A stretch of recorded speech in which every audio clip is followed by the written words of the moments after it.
Allow me to begin by thanking the organization for convening us here today for the Q2 State of the Industry briefing by the Institute. As we have always understood throughout history, the oil and gas sector remains one of the commanding heights of our economies. And given the current state of geopolitics, as we have seen from Ayuma's presentation, your briefing today, or this briefing today, could not have been more opportune.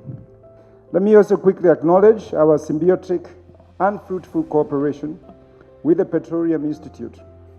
We work together because we are built, our relationship is built on the same shared vision for the oil and gas sector.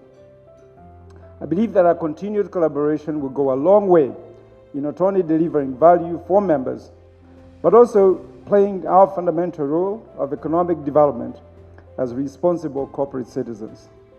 We do appreciate that the private sector is an ecosystem with remarkable interconnectedness and interdependencies that requires continued collaboration to unlock the vast growth potential we all know it holds.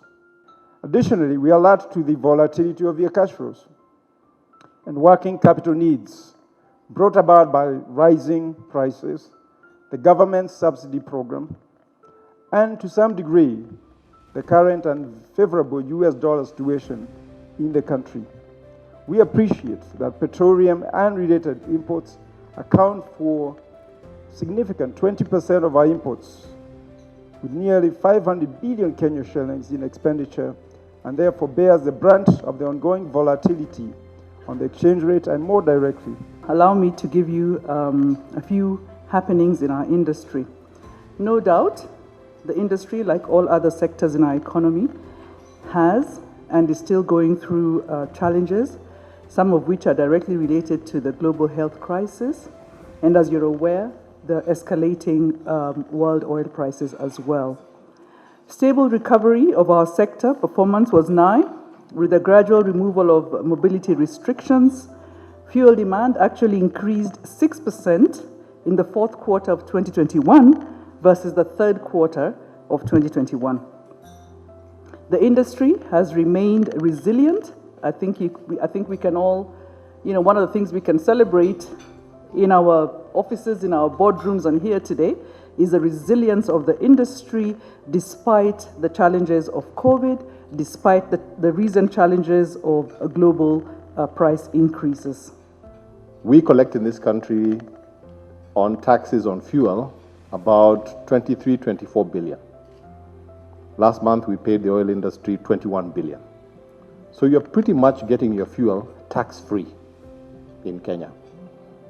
Why didn't we just decide to remove the taxes? Because there's a thing called optionality. You need to leave yourselves options to do other things. If you remove the taxes, by the time the price had reached 90 shillings, where would we go? Where would we go? What would we do? We can't go back into the kitty and remove more taxes because there would be nothing there. Finally, I want to say that the depreciation in the Kenya shilling exchange rate, continues to be in the middle of what are called the country exchange rates to the dollar. There are many more currencies that have performed a lot worse compared to the dollar.